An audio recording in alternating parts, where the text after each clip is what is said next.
Once again, a daily dose of pills, hormones, and dietary supplements. I'm currently preparing to administer the injection that I have to give myself while undergoing infertility treatment when I'm attempting, and yes, that's right, I have to inject myself daily to achieve pregnancy. I received a treatment plan from my fertility specialist, which precisely indicates what I need every day.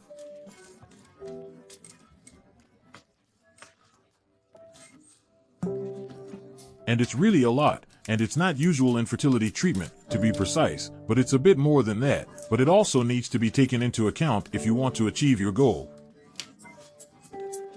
Thank God there are so many opportunities. Somewhere, there has to be something good so as not to do too much or too little. Yes. An unconditional desire to have a baby incurs large expenses.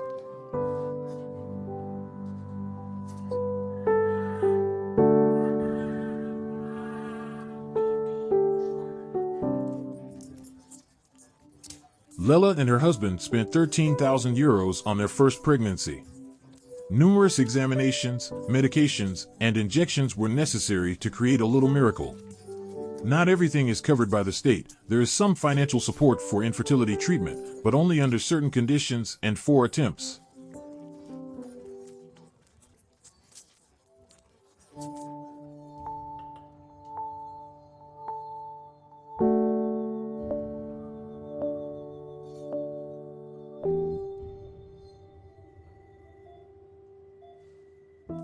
In addition to financial costs, there's the strain on the body. Hormones stimulate the maturation of eggs and cause ovulation, with side effects such as weight gain and mood swings.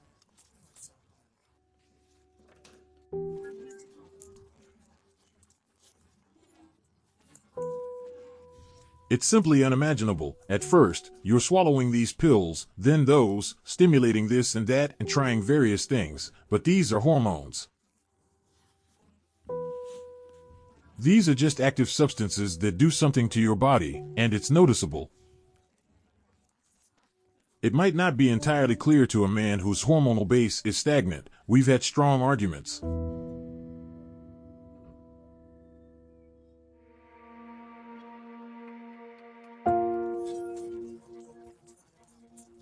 The impossible desire to have a child can be a challenge for partners.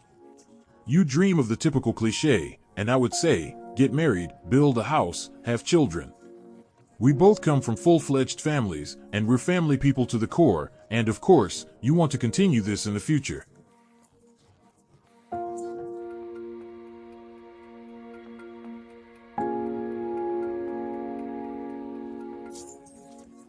The couple, Leonie and Stefan, agreed to talk about their journey.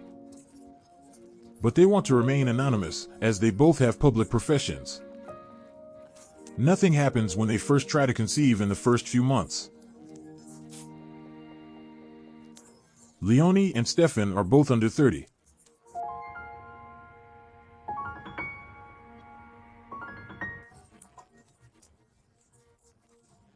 Of course, you think about why it doesn't work and look for reasons, and the first thing you do is pick up your smartphone and start searching for the cause. This way, hundreds of thousands of pages opened up, and we talked. I was sent for a semen analysis, which was the starting point.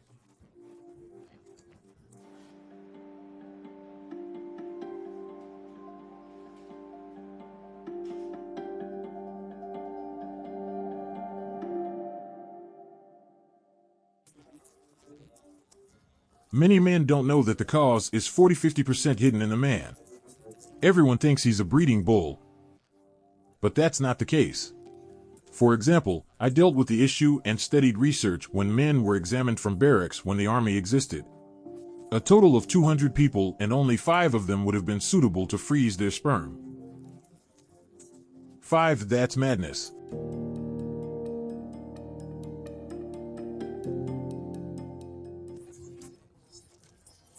The reason for the unrealized desire to have children lies just as often in the man as in the woman. However, in many cases, only the woman is examined, and the man much later. Infertility is often viewed as a female issue. Of course, the desire to have children and male participation in the desire to have children is still a taboo topic. I have been caring for a long time about couples who want children. And thank God, much has changed. Most men are willing to get examined just in time because the examination for men is relatively easier. You get the semen analysis results relatively quickly. Of course, it can often be seen that men are troubled when they find out their sperm quality is decreased. Few men want to talk about it, but in reality, relatively few want to discuss it with a doctor and certainly not with friends and relatives. This is also noticeable in the research for this film. No man wants to discuss the desire to have children and possible infertility publicly. There are practically no self-help or exchange groups for sufferers online. Stefan is one of the few willing to tell his story because his semen analysis initially does not give a good picture. Yes, of course, you are first shocked or do not understand why what you are doing there at 29 years old in a reproductive clinic.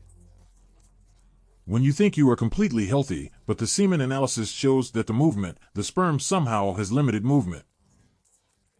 And you don't understand this from the start because you take your healthy diet seriously. I don't smoke. I don't drink much alcohol, and nobody can explain it.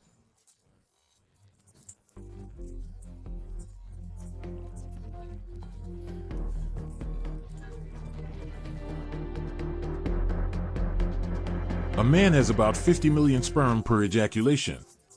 If the semen analysis is bad, the amount of movement and appearance of the sperm are unsatisfactory.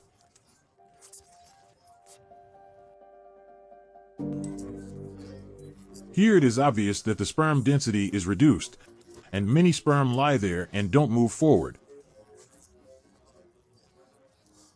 Also, the morphology of the appearance, namely the sperm, consists of a head part, a middle part, and a tail.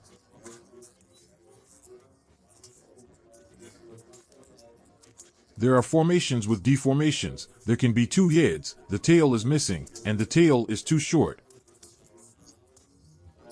And these parameters are evaluated by our biologists in the laboratory. In the last 40 years, the sperm quality of Western men has decreased by about 50%.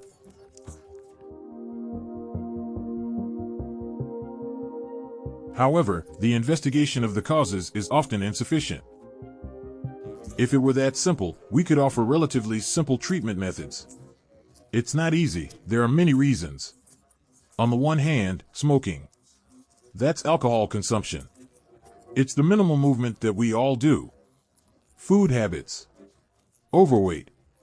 Or, for example, if you take a hot bath, the testicles heat up so much that sperm production is almost irreversibly impaired. This means irreversible, and it also does not recover. And plasticizers are a critical topic. Preservatives you can find on floors, and the ballpoint pen I use. Also, many rubber parts in the car. For a child, it all starts with a toy. Stefan did not just accept his diagnosis.